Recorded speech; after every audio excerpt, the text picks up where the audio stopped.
Well, good evening. It's an honor and for us at USISPF for our 8th event to welcome you to our summit.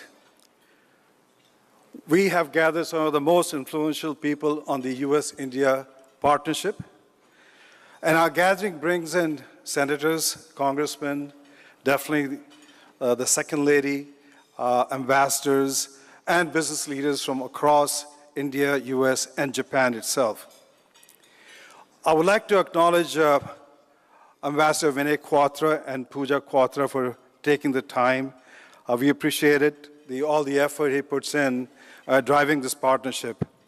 I also would like to acknowledge Senator Steve Daines and co-chair of India Caucus, Congressman McCormack, for making all the effort to build this relationship between the two countries.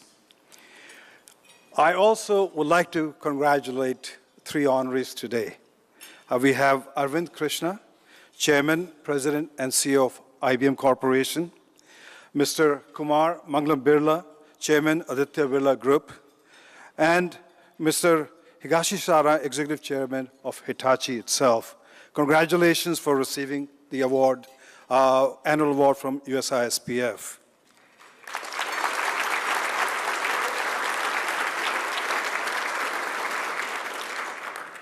We are delighted and honored that the Second Lady is joining us this evening in our first fireside chat in the tenure as she became the Second Lady.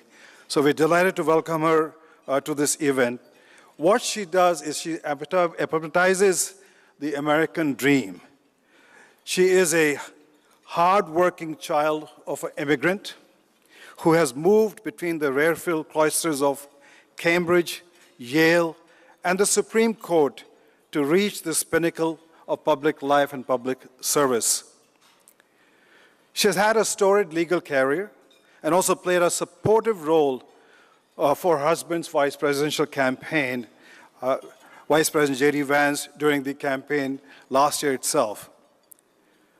The Vice President himself has acknowledged her role and immense contribution in the best-selling 2016 memoir, The Hillbilly Elegy, and I think most of you have read it and seen the movie also. As the Second Lady of the United States of America, Ms. Usha Vance brings a uniquely American story to the global stage, once rooted in family, values, education, and service. Ms. Vance is also the proud mother of 3 children, Evan, Vivek, and Mirabel, and we are delighted to have her join us this evening. Friends, please join me in giving a warm welcome to our Second Lady, Ms. Usha Vance.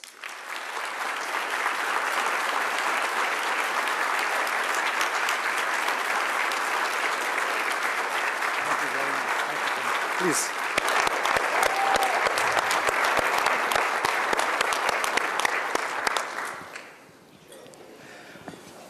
I'd like to invite our chairman, John Chambers, to start the fireside chat. John, over to you.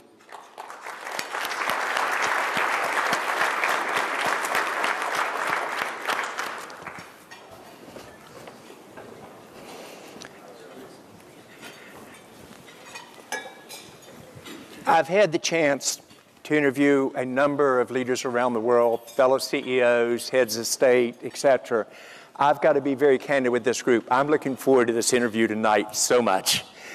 I hold you in such high esteem. I've watched what you've been able to accomplish, and you strike a balance in life that is a role model for all of us.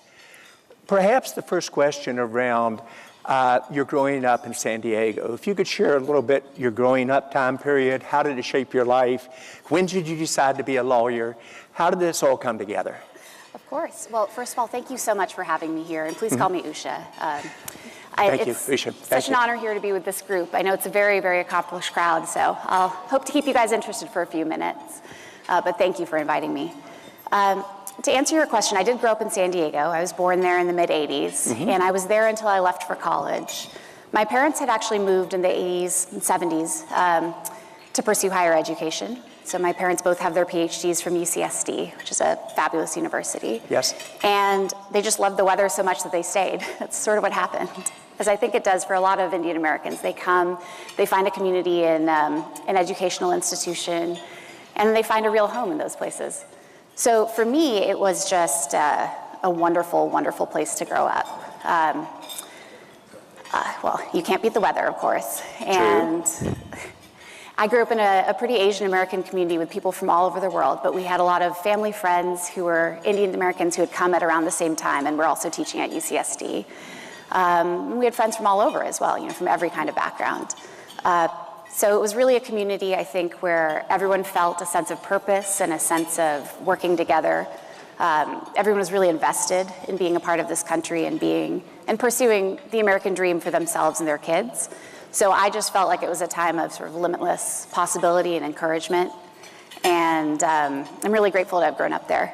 So I left after that to go to Yale in New Haven, rather different climate, but it was also a wonderful time to be a Yale student. And that sense of possibility continued. And unfortunately, I haven't been able to live in San Diego since then, but we do spend a lot of time there with family and with all of these wonderful people that I grew up around. As parents, we often care so much about our kids as they grow up. At the same time, we selfishly would like for them to go to school close to where we live because we know they will often meet somebody halfway across the nation and stay there. Were they 100% supportive of you and your independence on this? They were, actually. It makes such a difference. Yeah, my parents are surprisingly free with their children, sort of defying stereotype. Their attitude was, as long as you're putting your best into everything that you do, and as long as you really care about what it is that you're working on, then we support it.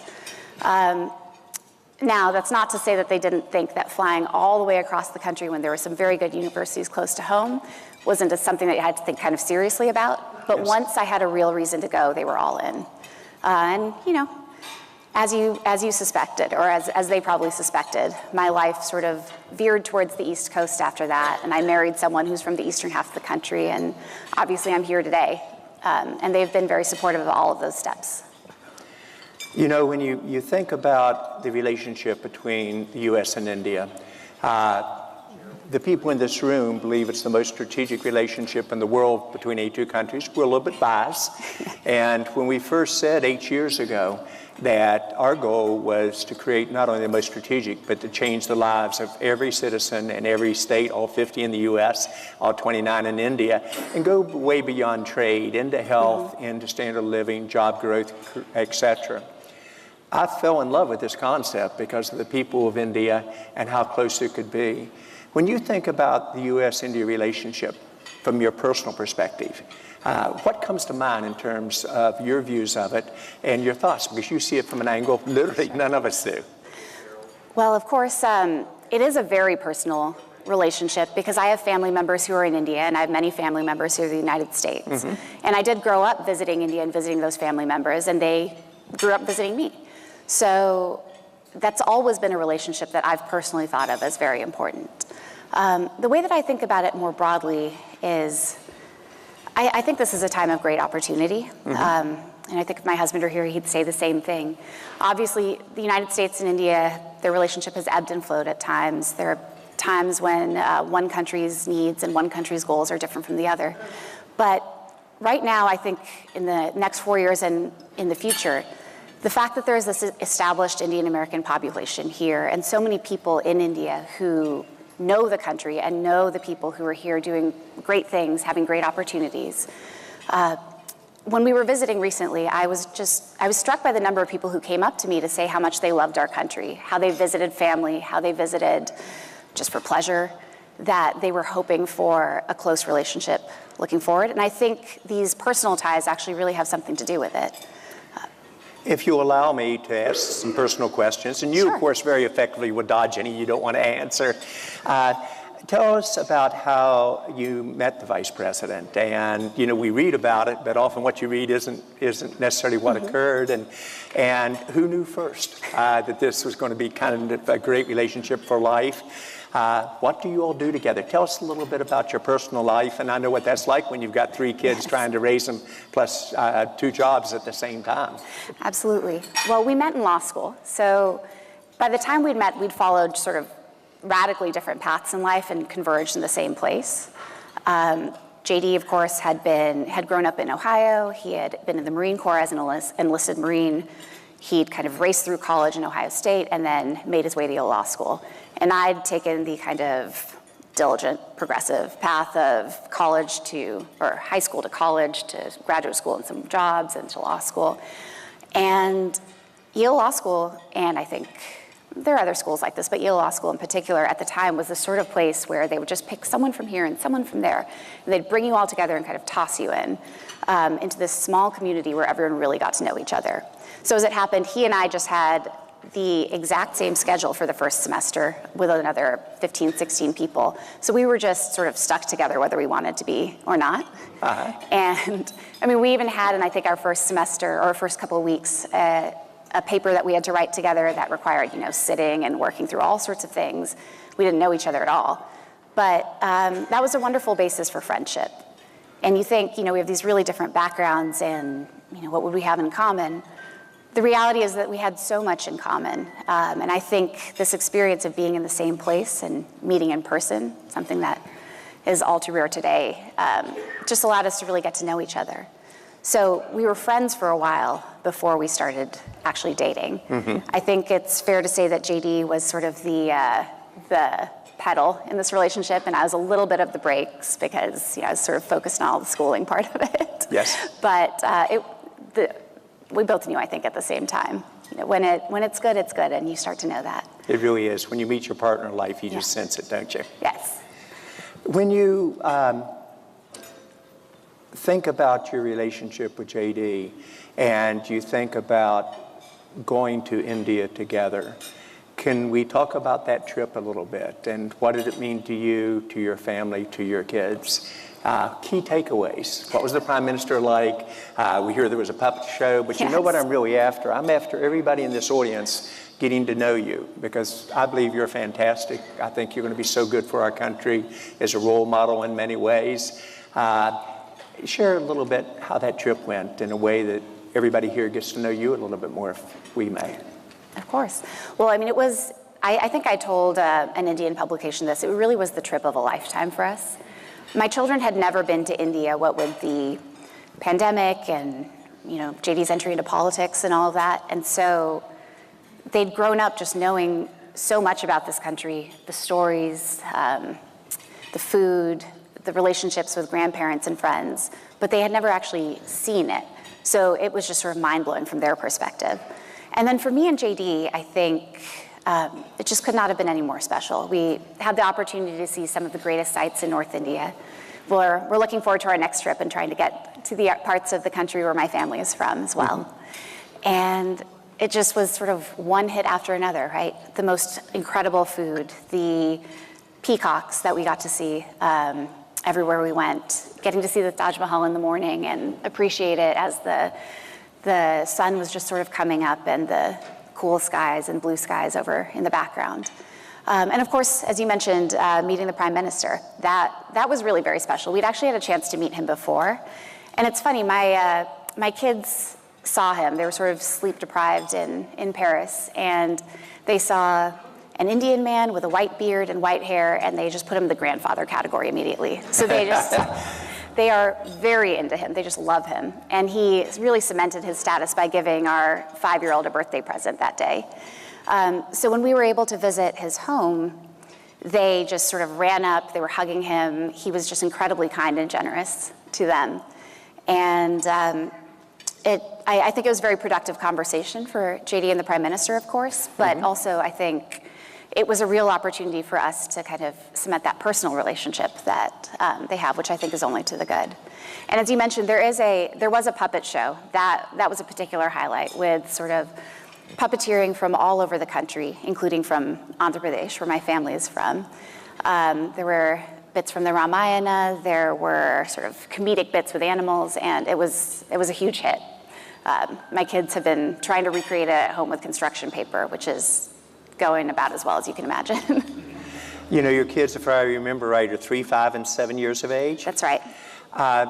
If you can, share some of the takeaways, both during the trip and on the way back. I'm sure as parents you said, what did you think, what surprised you, et cetera, on it. I know that Prime Minister Modi has an ability to form unbelievable relationships with people of all ages, and I happen to believe that's just because he's a very sincere person. Share some of the kids' takeaways, if you will, because you through the mouth of young children, we learn so much about ourselves and others, how they view things. Well, I think JD's probably told the story at some point, but when we were at the Prime Minister's residence, our son was just so taken by everything, and then taken by the entire cart of mangoes that was available for him to eat, that he announced to the Prime Minister that he thought he could maybe live there, and started making his plans. Dialed that back a little when he remembered quite how hot he had been earlier in the day, but he just loved it. And our children, they talk about it all the time, actually. They've been all over the place, and they've had wonderful opportunities to see the world, but this was really special to them.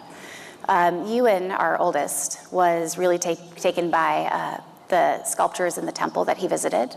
He just thought it was incredible craftsmanship, and of course showed things that he was very familiar with from stories and from talking with me. And then Vivek, our middle child, was very excited to meet elephants and peacocks and a camel and just any animal that he could kind of get his hands on. And then our daughter, I think, she's just sort of along for the ride. She really enjoyed her time in an auto rickshaw. That was maybe the highlight for her.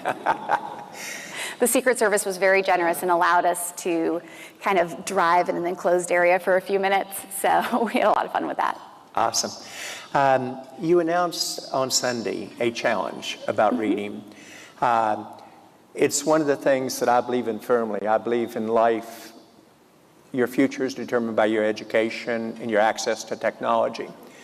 But if you can't read, you can't get educated. And if you can't get educated, you can't focus on technology. It's a passion for me personally. I'm dyslexic by background, 2 parents who were very, very effective doctors, but they could not fix this reading issue I had, and only because of a teacher that was early stage before dyslexia was understood, who spent a lot of time helping me read and learning how to do it. Did I able to go to college and beyond in terms of the approach? What was the focus in terms of the challenge? Was it the fact that our scores are going down in terms of literacy in our country, your knowledge about education and what does that mean for the future? What first was the kind of the event or concept that kicked it off? And then secondly, how did you come up with this challenge? Because I love the competitiveness of the challenge. Well, for anyone who doesn't know, which is probably most of you, on Sunday we announced a reading challenge that we've called very creatively the Second Lady's Summer Reading Challenge. And the point is just to get kids reading in the summer. It's a time of a lot of learning loss. It's a time when there are distractions galore. And all we're asking is that kids, either by themselves or with an adult to help, pick up a book, read 12 of them, write it down, and send it in to us. And if you do it, that's great, and we'll send you a little prize. And we'll enter the kids into a drawing to come visit the White House and have a little fun in DC. But to answer your question about why we're doing this, there are a few strands. The first is, as you say, I'm conscious that reading scores have dropped over time, and I do think that that is something that, of course, lots of people are working to rectify, and I wanted to do something small to contribute to that. But the second, I think, is a little bit broader, and that is, I'm not the first to say this, and I won't be the last, but we live in a world of distractions now. It's very easy to just pick up your phone all the time. It's pinging you. It's hard to just sort of sustain attention in a way that I just don't remember being the case when I was, 5 or 6 or 7. And that worries me. I do think that one of the things that is very special about being a human is that we have this capacity for sustained thought and reflection, and those produce very beautiful things, like the Taj Mahal that we visited. Without that kind of sustained focus, you can't do things that make being human so special. And I worry that, you know, when you're not able to kind of think this way, when you're not able to focus, when you're constantly distracted, you really lose something. And I think of reading as an antidote to that. And I see this in my own life. You know, I'll be honest, I look at my phone far too often.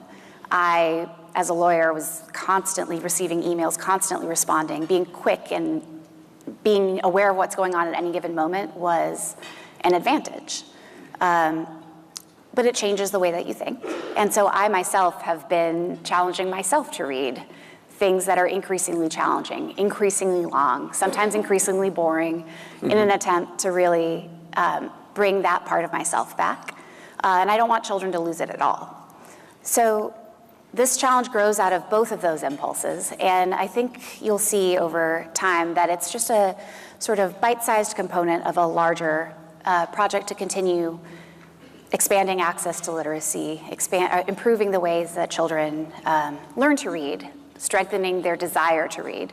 And our goal is to keep rolling out little things bit by bit and see which ones work and which ones don't, and then try to expand the ones that work. As a former lawyer, I get really bored if I don't have projects, and I really like to have deadlines, and so that's the way I'm kind of thinking about this. Start with one thing, move on to the next, and keep building from there. And looking at your background and your family's background, many of them are teachers, interestingly enough, in physics. Yes. So two questions. Is part of it because you realized how important teachers are to engaging with the young people and having the right skill sets when they come to school so they can be forward? Or are there other elements you learned from your family about teaching that help to drive it? And then last question, you're wicked smart. Did you ever think about physics? Well, I'll answer your last question first. My grandfather was a physicist. My great aunt is a physicist. My dad all my uncles and aunts basically are engineers, except for a couple of biologists, including my mom. So yes, I did think about it. And I did love math and all of that growing up. But there was just something about history and the humanities that captivated me. And I just love writing and reasoning in that way. And I just knew that a career in physics was never going to captivate me in the same way. But my dad did, when I went to Yale and he knew I was going to study physics, he said, I'm only going to ask you one thing, and that's that you take a physics class. So I did that my first semester, and it was a good experience. But unfortunately not since then. Well, you know what you enjoy in life and what you're good at. Last question. A little bit of your thoughts about the role that you want to be involved in as the second lady. Key things that you really are passionate about and what you can share with this room in terms of your initial thoughts. And I know that's going to change over time. But maybe in summary, if you could kind of educate us a little bit with what you're currently thinking. Of course. Well, as I mentioned, I think literacy is going to be a big focus of my efforts. I think it's a natural fit given that I have small children and we're thinking about it all day long, and my own personal interests. But beyond that, some of the broader considerations that I've just been thinking about, that, and I know everyone has been thinking about recently. I'm trying to take it a step at a time here, because this is, of course, a very exciting opportunity, but totally new to me because my husband didn't even enter politics until about 2 years ago or 3 years ago. So we're trying to kind of seize every opportunity to be useful where we can.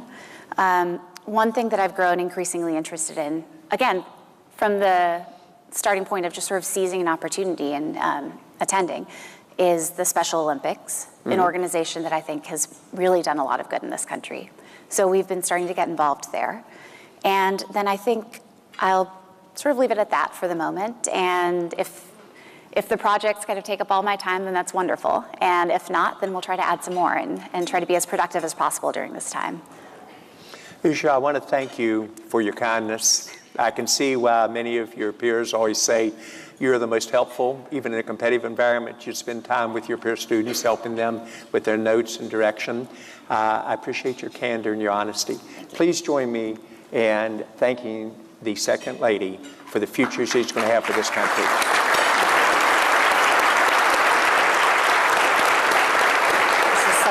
Thank you, Ms. Vance and Mr. Chambers.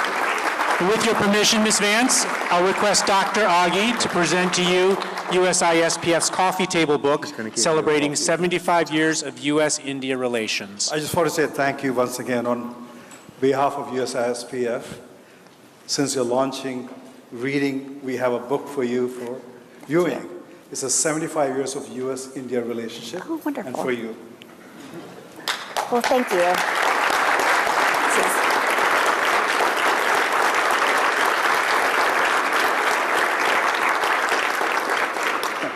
Thank you. Well, very much look forward to it. Thank you. Thank you again, Ms. Vance.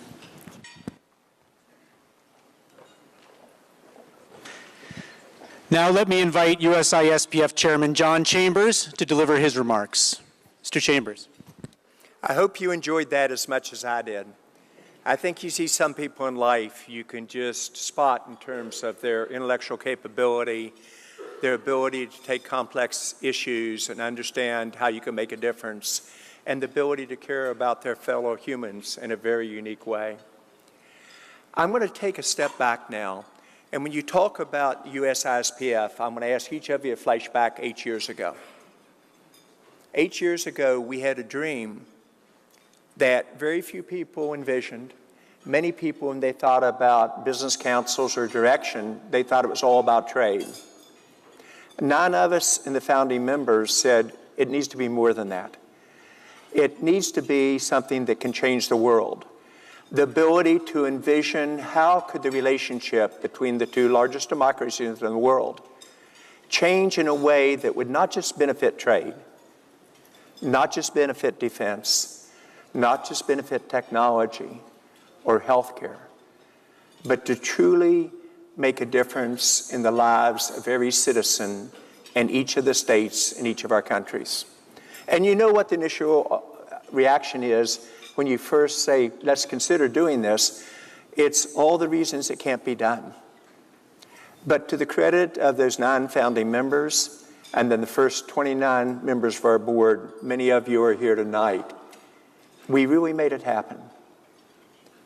We took a dream that most people thought was impossible, a dream that required countries and political leaders and business leaders and academics and the average citizen grasping what was possible and then beginning to deliver on it one step at a time.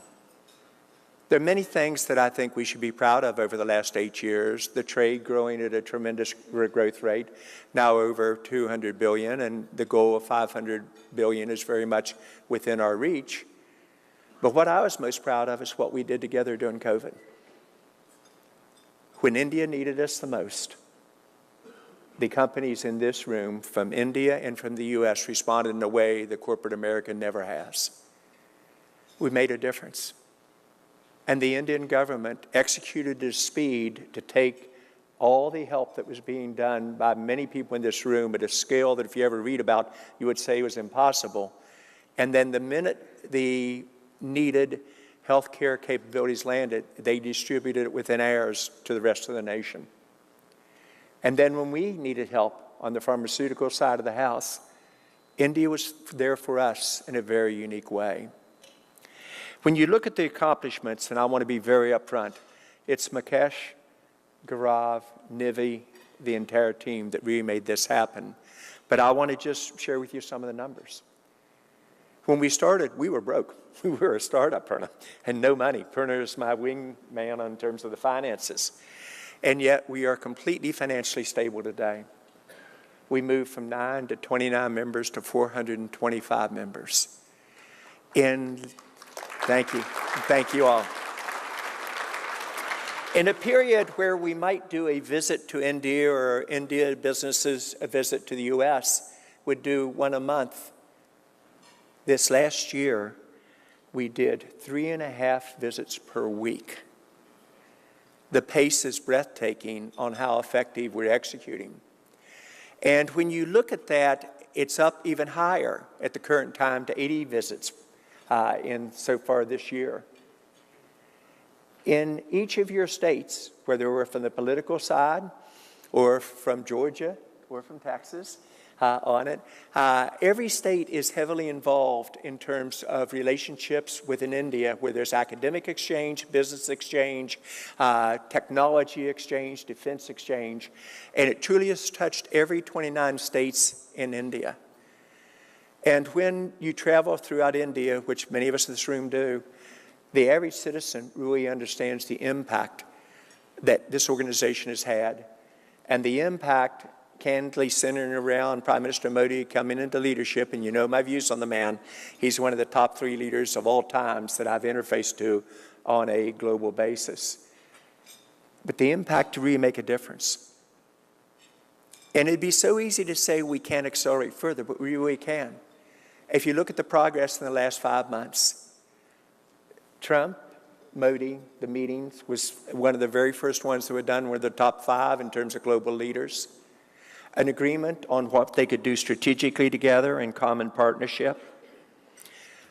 Vice President Vance's trip to India was a tremendous success in connecting. And remember, it isn't just about a strategy politically or business-wise or others. It's about people to people developing the trust and the alignment, and outlined that a trade agreement was not only very doable, that it would happen. And if you talk to our leaders around the world, it's purely a question of when, not if, and for it to be really meaningful in terms of the most important steps toward a trade agreement that will help others understand what the benefit can be together. When you think about where we're going, it'd be so easy to say, let's just keep doing the same thing. Let's focus on technology, which will determine the future of the world, especially AI. But let's not be happy with that. Let's together do what Prime Minister Modi said, AI is America and India together, and use AI to change the standard of living of all the people in both of our countries. To think about healthcare and defense, to think about what we could really do uniquely that would change our 2 countries, but also change the world for the better. I'll remind us that every prediction we've ever made, we have delivered on, plus some. 2017, as we were formed, we said India would be the fastest growing economy in the world in vibrant Gujarat at a time that most people thought that was impossible, and yet they crushed it. We worked together toward that common vision, and you all saw the numbers, 7.4% GDP growth the last quarter. India will be the largest economy in the world, which we predicted several years ago during one of Prime Minister Modi's visit to the U.S. at the Kennedy Center. But together, we can drive both economies and both standard of living even further. So my call to action to you today is to, for the moment, enjoy our successes. For the moment, realize that happened in a way that very few people thought was even possible. For the moment, to be proud of what we've done.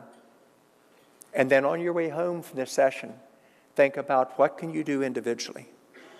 I think we're just getting started on what we can do together. I think we're dreaming too small of dreams.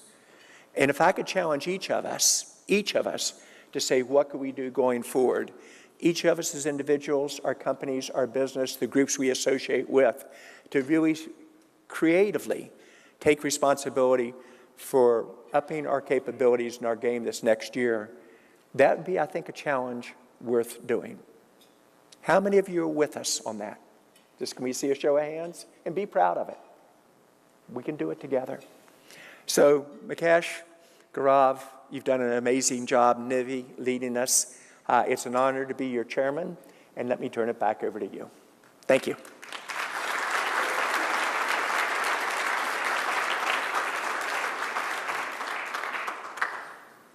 Thank you, Mr. Chambers. And now I'd like... I'm sorry, here we go. Thank you.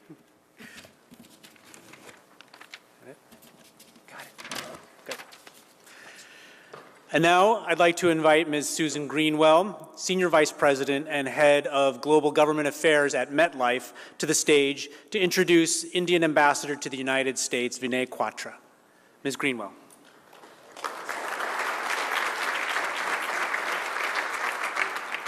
Good evening, everyone. It's truly a privilege to be here tonight on behalf of MetLife and to welcome all of you to this very special evening. It's an even greater honor to introduce someone whose leadership and vision have been instrumental in shaping one of the world's most consequential bilateral relationships in today's times. His Excellency Vinay Mohan Quatra, India's ambassador to the United States. Many of you in the Indian and global policy space are familiar with his milestones from his distinguished 36-year career in the Indian Foreign Services. With roles spanning the globe from Beijing to Paris to Kathmandu and Washington, he's held leadership roles in India's Ministry of External Affairs as Foreign Secretary and worked in the Honorable Prime Minister Modi's office. His career is filled with positions where he has had to steward critical diplomacy in times of extraordinary global change. Beyond the titles and tenures, what really stands out about Ambassador Quatra is his clarity of thought, steadiness of purpose, and above all, his deep belief in the power of partnership. Whether he's representing India in multilateral forums or sitting across the table from key U.S. leaders, he not only brings experience to the conversation, but a sense of responsibility to find common ground and to move beyond conventional diplomacy norms to help build relationships that endure and stand the test of time. This is not Ambassador Quatra's first time in Washington. Over a decade ago, he served as Minister of Commerce at the Indian Embassy, and many here remember his ability to cut through complexity with insight and grace. Now he returns to a city at a time when the U.S.-India partnership is more consequential than ever, and once again, he brings that unique blend of strategic foresight, intellectual rigor, and calm diplomacy that helped define his service. We're incredibly fortunate to have him with us tonight. Please join me in welcoming a diplomat who understands the arc of global affairs and helps shape it with humility, principle, and unwavering confidence. It's also my pleasure to now invite Lisa McYo, President and CEO, HSBC USA, and Ambassador Quatra to the stage for a fireside chat.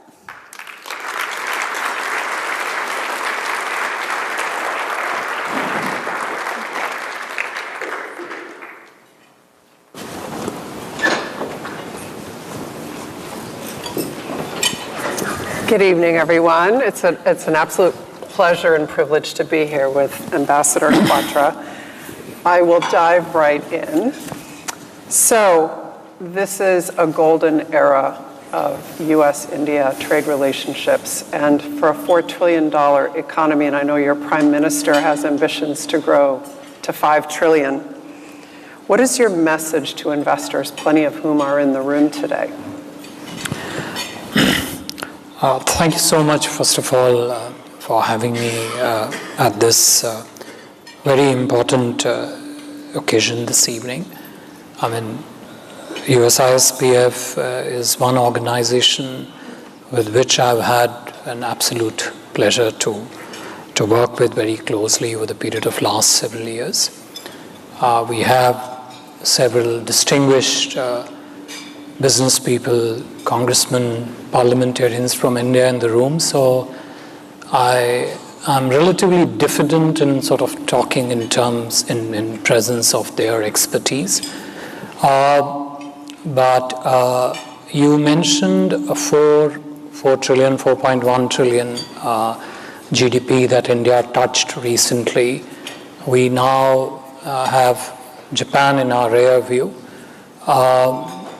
Prime Minister of India has spoken about taking this to 5 trillion in coming years.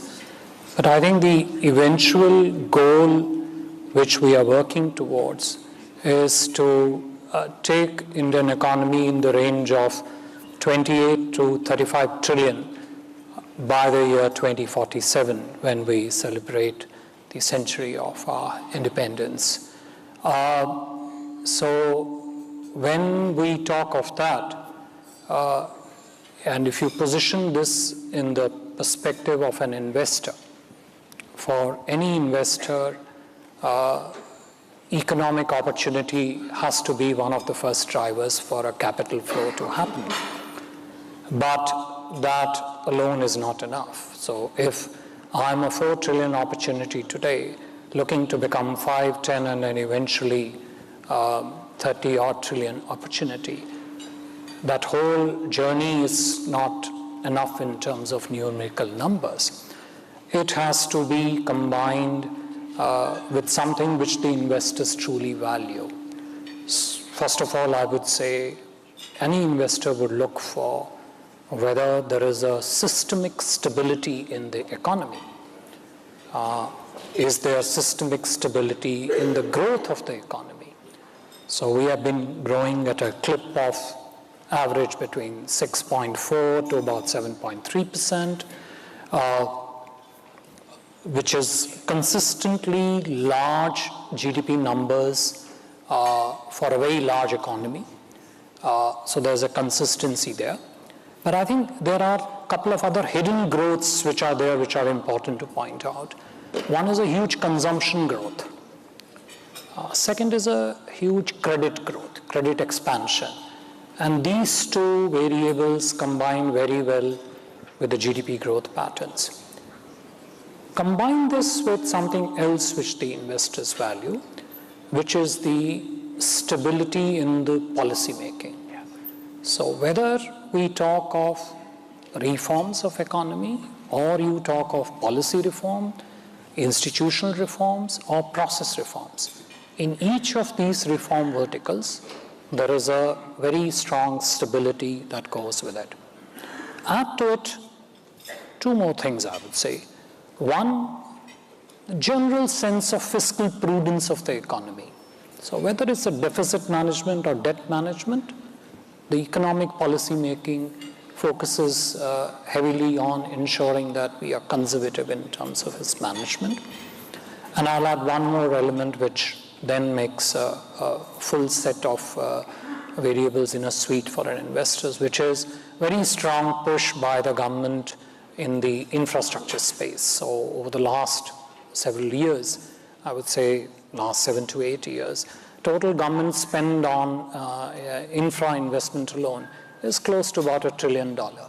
Now, that's a public money that has gone in.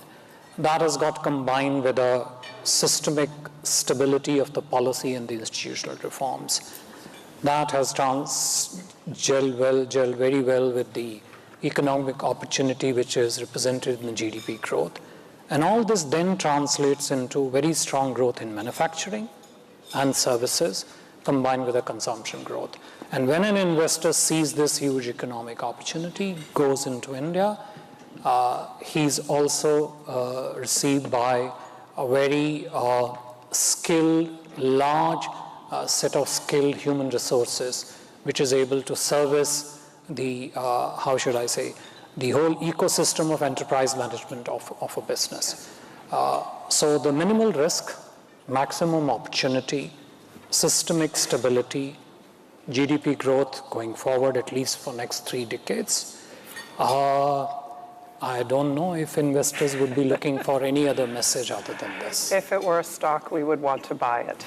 It's a short, medium, and long-term stock. You should go long for India. Absolutely, yes. Yeah. absolutely.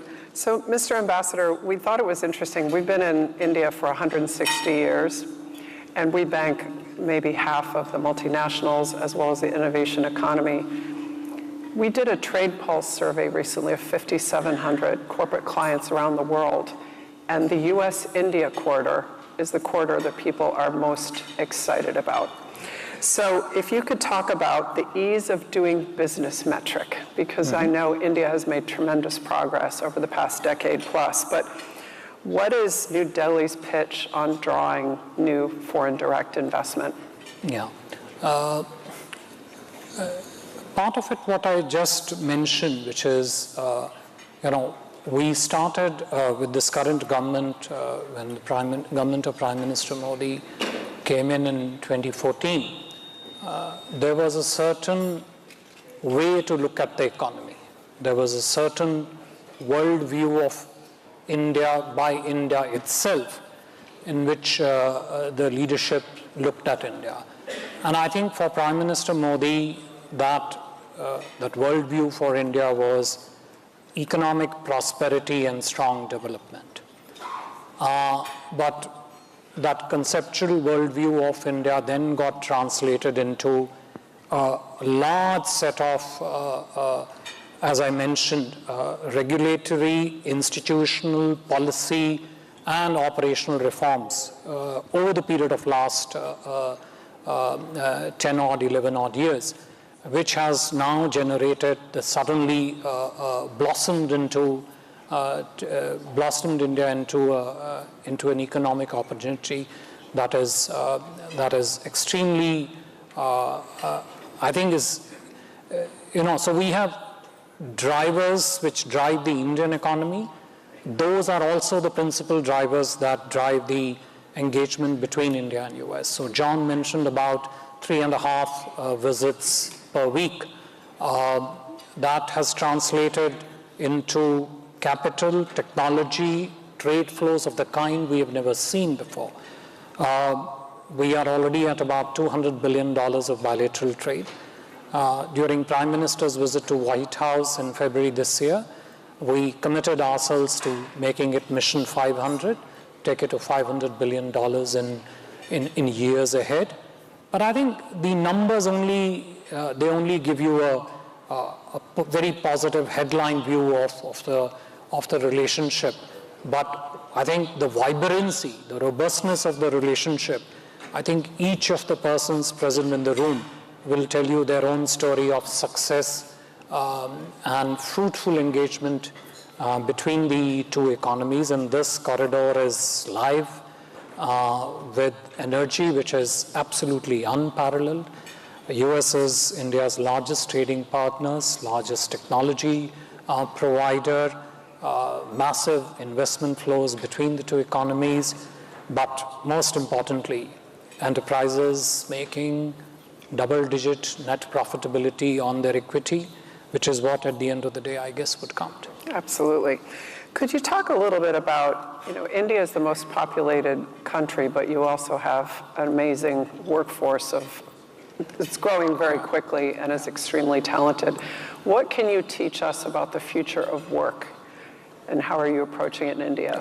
I don't think I can really teach anything about future of the work, but if you look at the space of how the entire employment sector has moved in India, every burst of technology, and there are so many technologists present in this room that I am actually feeling very reticent in even mentioning this.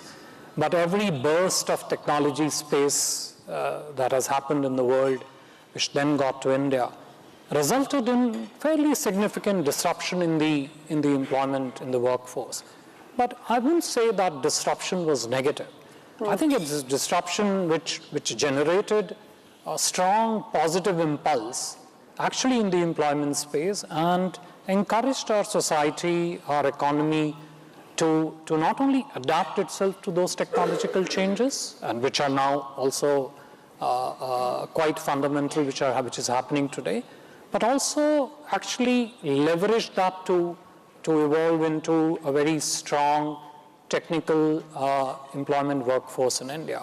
I mean, probably started with Y2K in many ways, but then through the successive iterations of, you could call it a BPO industry or whichever way you want to position it.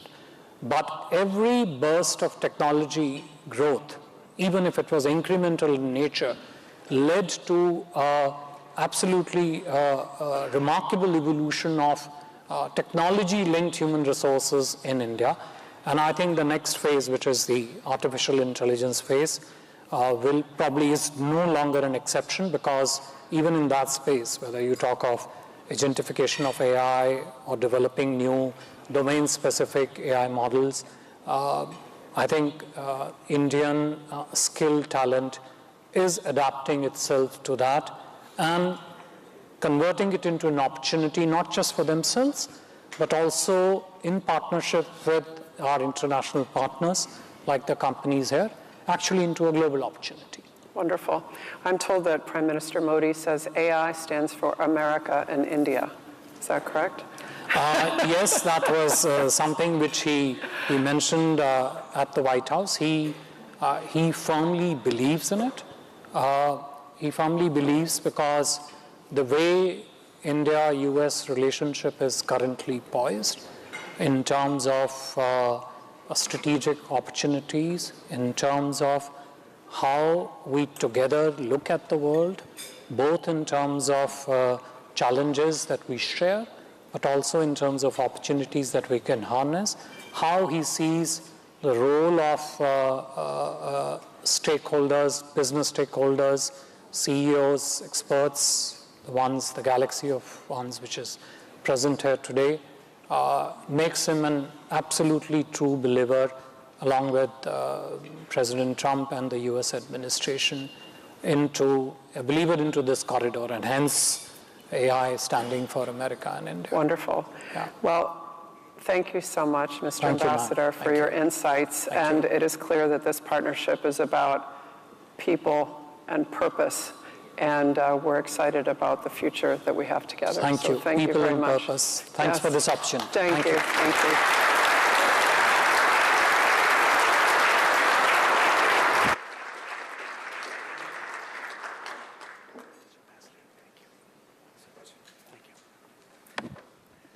Thank you, Mr. Ambassador and Mrs. McYo.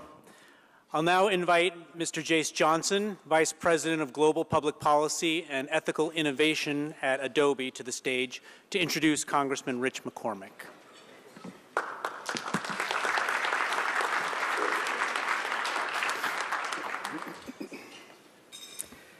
It's a privilege to be here tonight to celebrate two nations that are bound together not only by a shared democratic heritage, but also a deep and growing economic partnership. And to also represent Adobe, a U.S. company with a rich history in India. Tonight I have the honor to introduce to you a congressman who has made a tremendous impact in the U.S. Congress in a very short period of time. He embodies the spirit of service and leadership and makes people around him better. Representative Rich McCormack brings a unique blend of experience to Washington, from the battlefield to the emergency room. Do not compare the second to Congress currently. A decorated Marine pilot and emergency physician, Dr. McCormack has served his country in more ways than one. And now, in the U.S. House of Representatives, he continues that service with a focus on national security, economic growth, and international collaboration.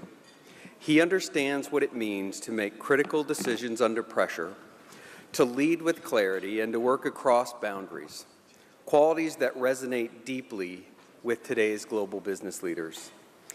Please join me in welcoming Congressman Rich McCormack, the chair of the U.S.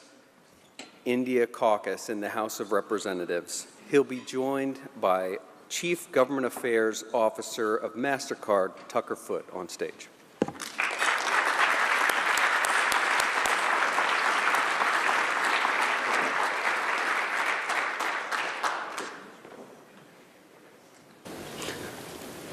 All right. Congressman, it's great to be here with so many friends and so many champions of U.S.-India relations, and it's my honor to be on stage with Congressman McCormack. Congressman, I have some policy questions, but I thought we'd start with something personal. And maybe you could talk to us a little bit about what sparked your interest in India and why you wanted to be the co-chair of the caucus. Well, my first experience with India was when I was a young Marine. We went over to India as part of the presidential support for Bill Clinton when he went over to visit India.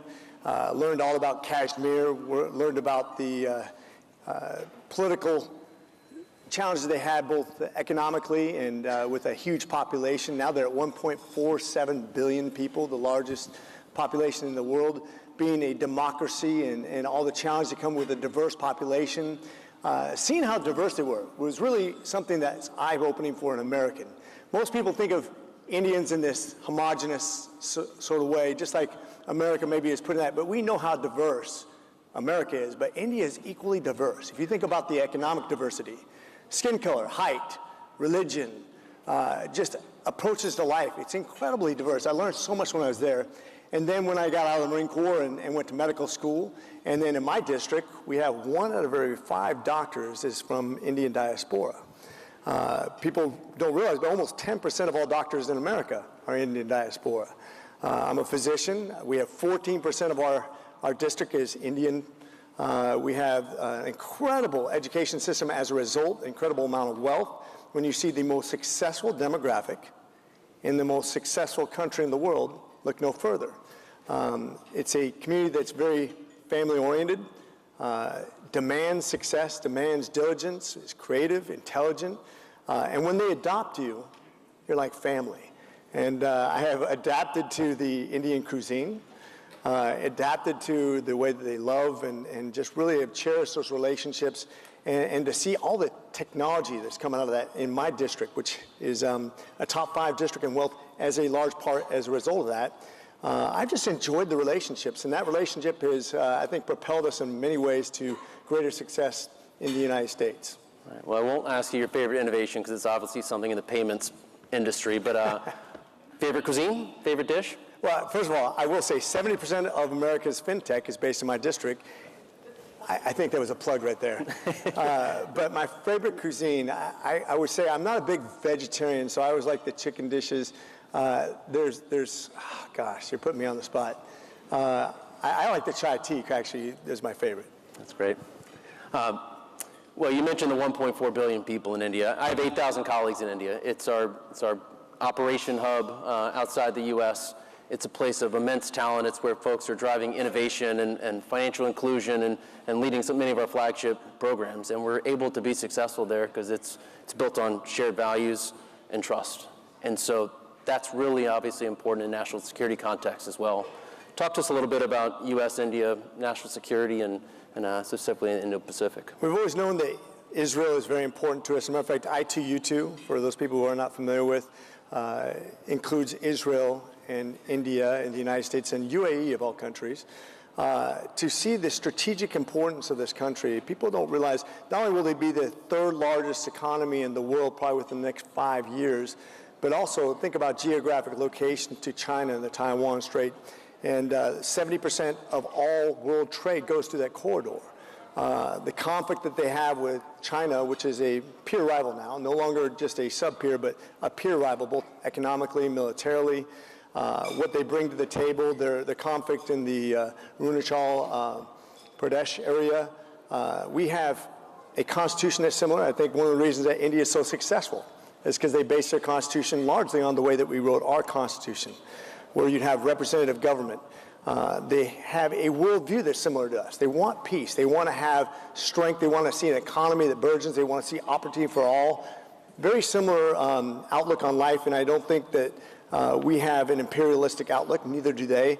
But you're seeing that region, which China is absolutely trying to dominate, trying to assert its economic dominance as well as its military dominance. We need a strong ally. There's nobody who's going to be as strong as India into the future as they increase their GDP investment into IT, into the military, and they continue to be great producers of products that we need. And we need a friendly country that can produce those things and it can create those economic ties with us.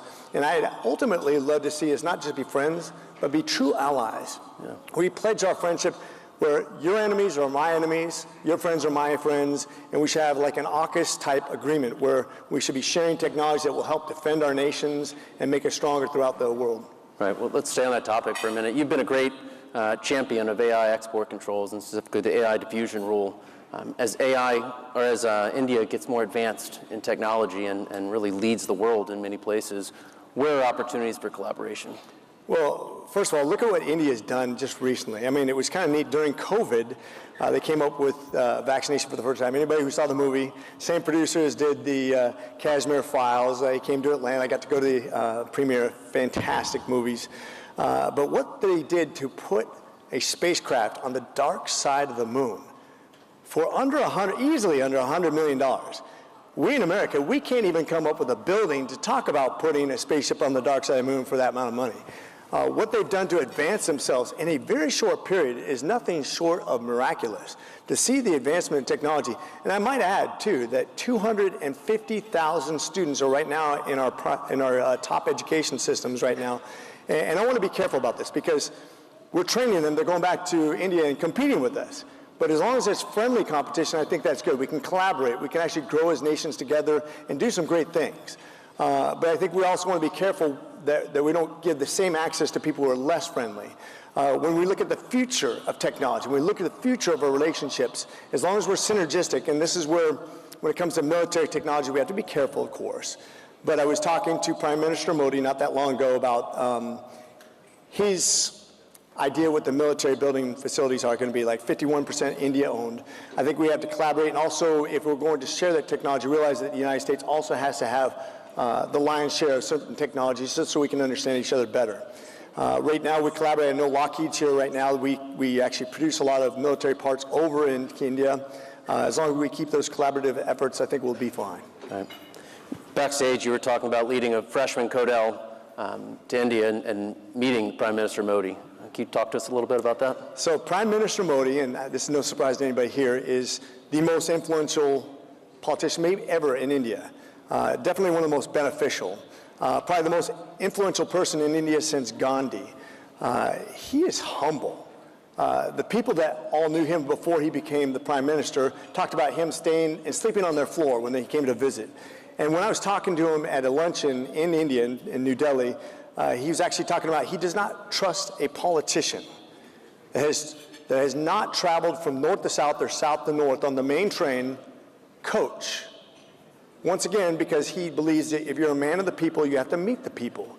You have to experience the diversity and the breadth and the score of what India is, and that is its people. And he is a man of the people, no doubt about it.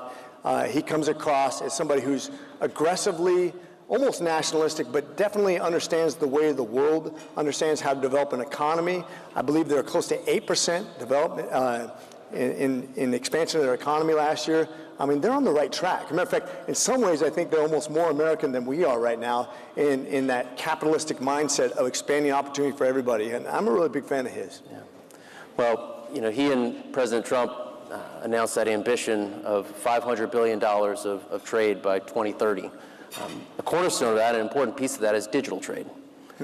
Talk a little bit about how we can ensure digital trade stays on the agenda and how we continue to promote that and fight for fair markets on both sides of the equation here. Well, as the wealth in India expands, and you're talking about a huge industry, you're talking about several $100 billion worth of a market in India, which will have the lion's share of all digital economies. And as that develops, and you're going to have access to almost 1 billion people right now, and we'll be over 1 billion people by 2030 as consumers, as traders. Why wouldn't you want to have a strong relationship where you're not inhibiting that through regulation or taxation? Free trade benefits everybody.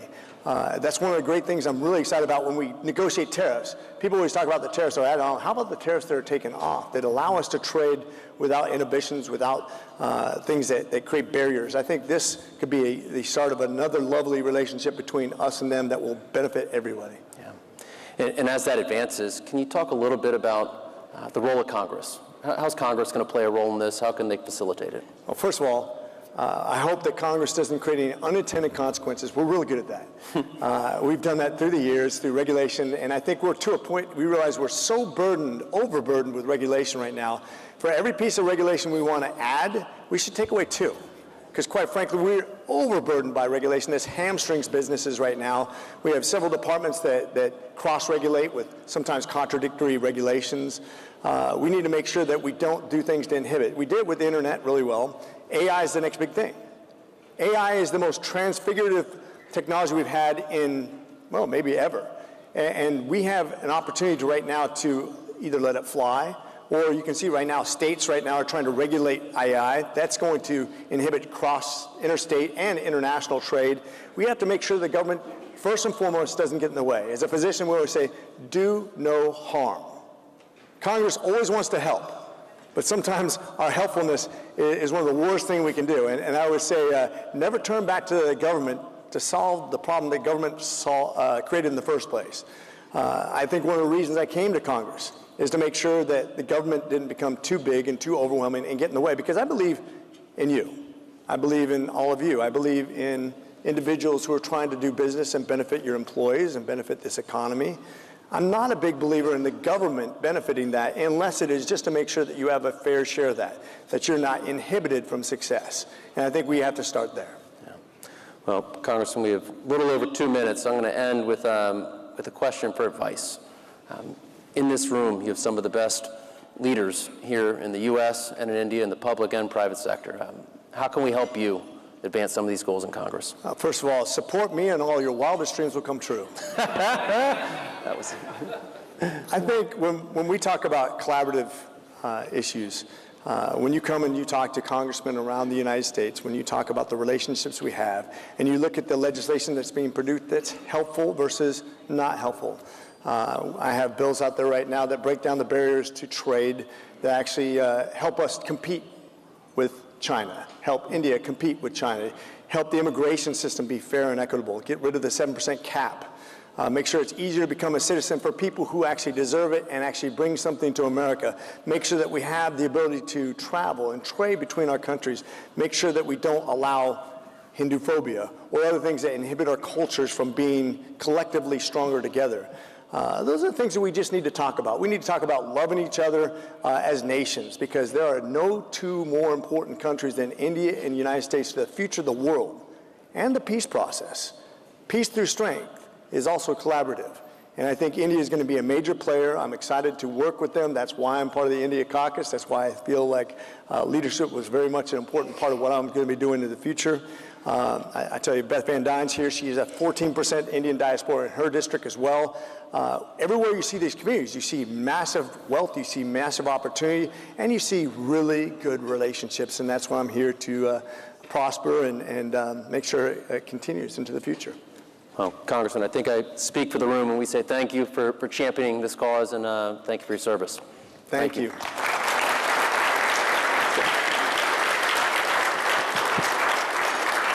Thank you, Congressman McCormack and Mr. Foote. Now, please welcome USISPF Chairman John Chambers back to the stage to introduce Senator Daines. Mr. Chambers.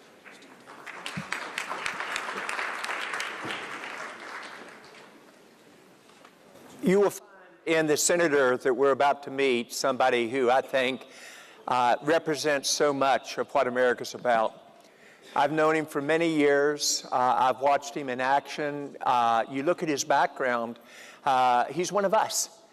13 years at Procter & Gamble, which trains people, as we all know, just in a very unique way and a great culture. He then fell back in love with his family business and went back into the family business for a number of years. And then he became one of us real players in the technology industry. He came in to be one of the key leaders with a technology startup that then did an IPO, went public, and then got acquired by one of the major cloud players. You watch what he's done and then becoming elected to the U.S. House of Representatives and then to the Senate. And his career has been filled with many accomplishments. But that is what you'd normally read about a resume and Steve's background. Let me tell you what I value most and lessons learned from Steve over the years. First, he's an amazing family man. His wife, Cindy, and he have been married for 36 years. They have 4 kids. Many of us enjoy the outdoors a great deal. He's an avid fisherman and hunter. And he really cares tremendously about the environment and has done leadership in many ways on that. But what I enjoy most is how he brings together the capability to have a vision, to break it down into a strategy on what you have to do to implement that vision, then the execution pieces, and to get the results. I watched very closely how he ran and was the key lead for the Republican Senate group on the last election and picking up 4 seats. He did that not in a traditional way. He started with a vision of where it would go. He got all sides from his party and independents on board. He outlined the execution that needed to be done, and then he resulted in the number of pickups, which was extremely unusual in our politics. He is the complete package. You look at it. He really understands government. He really understands business. He understands family. He's a 5th-generation Montanian in terms of the direction, and he's remarkably candid and honest. I literally would trust him with my life. Let me introduce Senator Steve Daines to come up on stage. Bobby Thompson, please join us from Visa in terms of doing this session. Steve, thank you very much. Incredibly gracious, sir. Always.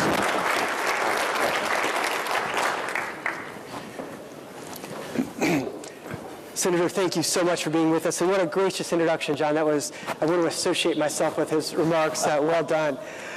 Senator, thank you. You are such a longtime friend and supporter of the U.S. India Strategic Partnership Forum, and we're grateful to have you back once again this year.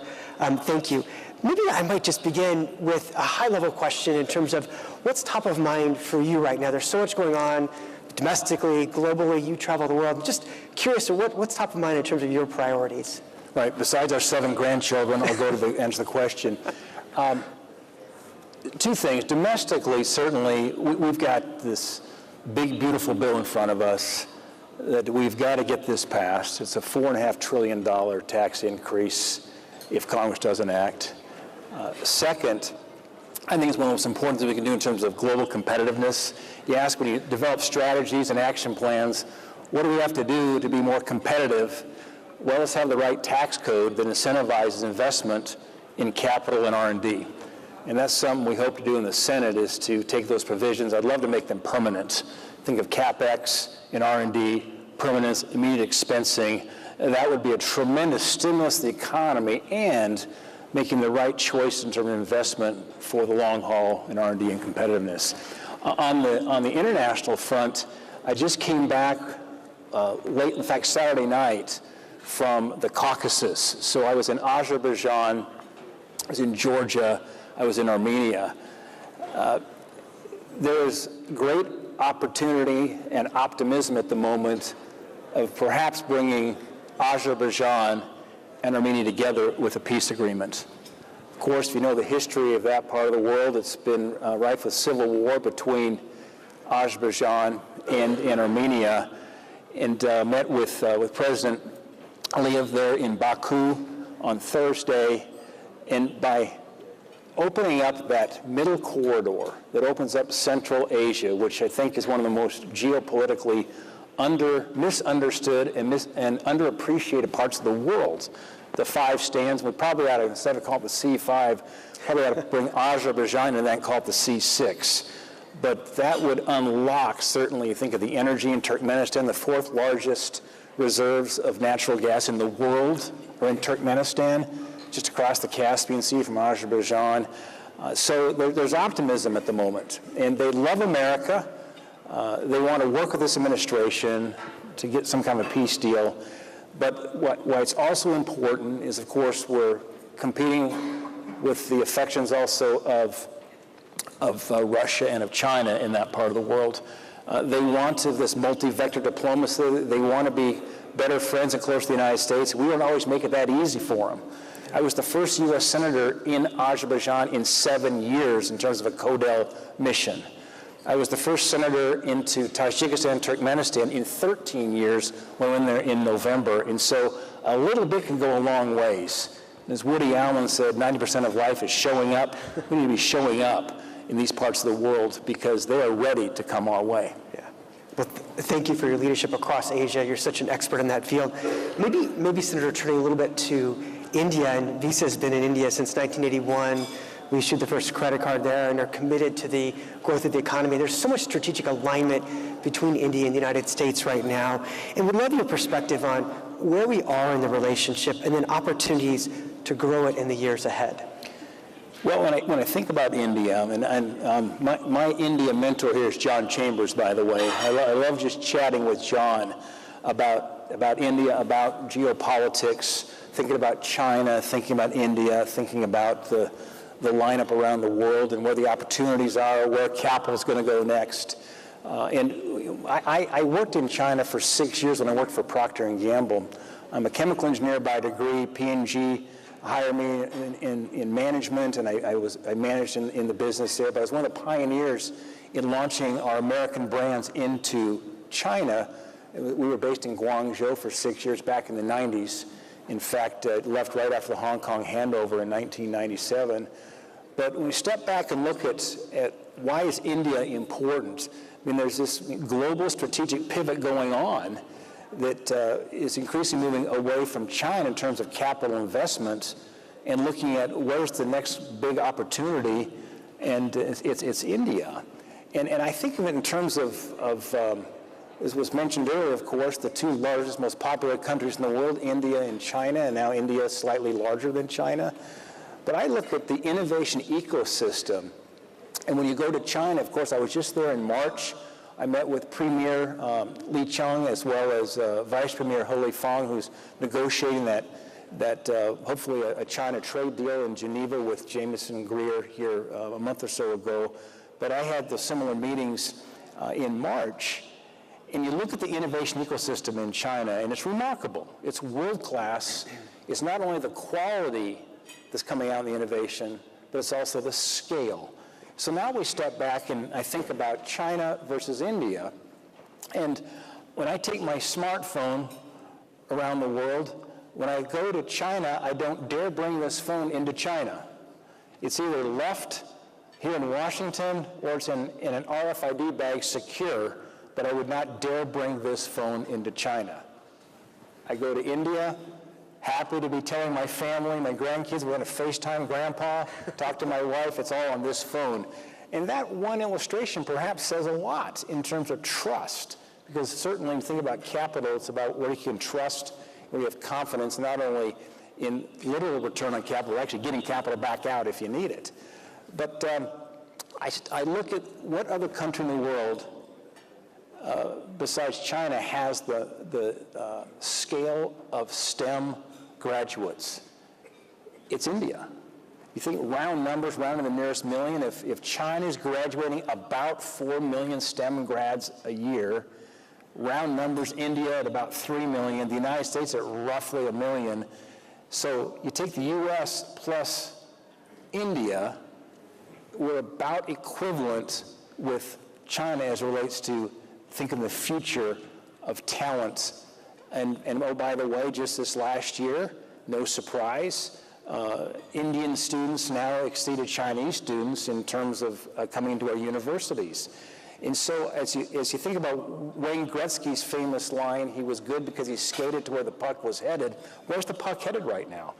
Let's keep an eye on where the innovation ecosystem's headed and where we're going to have the talent and the trust. And to me, that's, you land over on India. And in my trips over to India, it reminds me a lot of how China felt back when I was there launching businesses 20 years ago. I see so much potential. And then you see the incredible quality of innovation coming out, solving difficult problems in so many areas. And I'm bullish about the long-term prospects. That's great. Thank you, Senator. Maybe just staying on the collaboration theme, there's so much happening between the two countries in terms of, the digital technology, the services, the advancements in artificial intelligence, cybersecurity, and the like. And as India becomes more digital, they're able to uplift their economy, they get the benefits of that support. I'm just curious from your perspective, how do you see the digital agenda, technology agenda between the two countries, and what are the areas for collaboration to really strengthen even further the bilateral economic relationship? Yeah. Well, I'll tell you, there's you start getting into the digital economy and thinking about where we're headed. AI was mentioned. I like that Modi said it was America and India. That's something I'll take away among many things.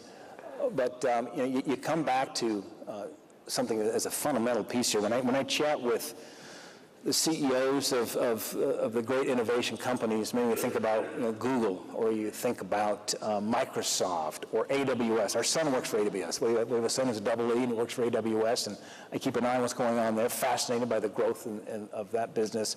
But the first conversation we're having now is about energy. It used to be about constraint in talent. That still is a problem, but now the constraint's energy. And my trips I've had over to India and conversations with leadership there about having a coherent energy policy that is not limiting their ability, India's ability, to continue to truly develop an all-of-the-above energy portfolio. As we know, you cannot be competitive in the medium and even in the long term in this global economy without having strong baseload energy, strong supplies. I fully support intermittent sources of energy, but until we crack the code on storage, indeed it'll still continue to be an intermittent source of energy. We've got to have baseload power. And so that's a fundamental part there. China's getting that part right, by the way. And we've got to make sure India gets that part right, and that's where some of the collaboration can occur, where we can help back and forth in terms of make sure we got best-in-class technologies and so forth to maximize energy output for India. But second, I just look at the raw talent, and the other comment was made earlier around, you go to our best tech companies here in America, these are Indian Americans. I mean, this is the best talent. It's an Indian American that saved my father's life. My father turns 86 on June 5th. It's an Indian American doctor, M.D. Anderson, that saved my father's life because of an immunotherapy when he contracted cancer. I mean, we're forever indebted. I've never seen a more gentle-hearted, kind-hearted, brilliant physician. So it's the whole package, brilliant and bedside manner. And he gives mom and dad his own personal cell phone, they text him and so forth. And so you think about back to this idea of trust and character, it matters. And when you think of the long haul of capital investment, it's going to go where you can trust, because that's going to be an important part of return on investment. That's great. Maybe just one quick final question for you, Senator, which is, for all of us in the room here committed to really working on the bilateral relationship, what advice do you have for us to continue to improve it, to make it even stronger as we go forward?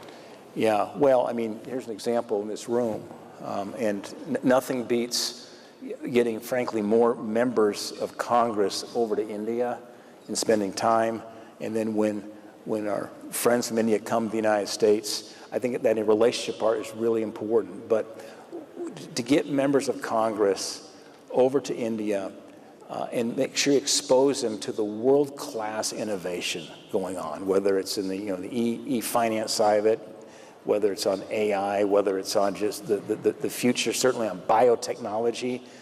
What you want to have is U.S. senators and members of Congress coming away saying, that's world class, and India's on the move.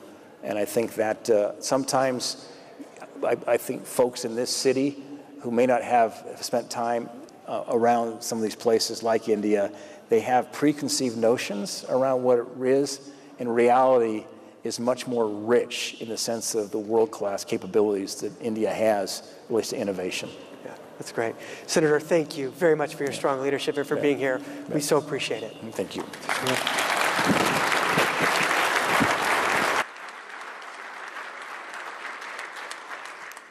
Thank you, Senator Daines and Mr. Thompson. We'll now take a break for dinner before beginning our next session with our keynote speaker, Commerce Secretary Howard Lutnick, at 7:30 p.m. So please feel free to use this time, enjoy your dinner, network, stretch your legs, and we will reconvene with our keynote speaker at 7:30. Thank you.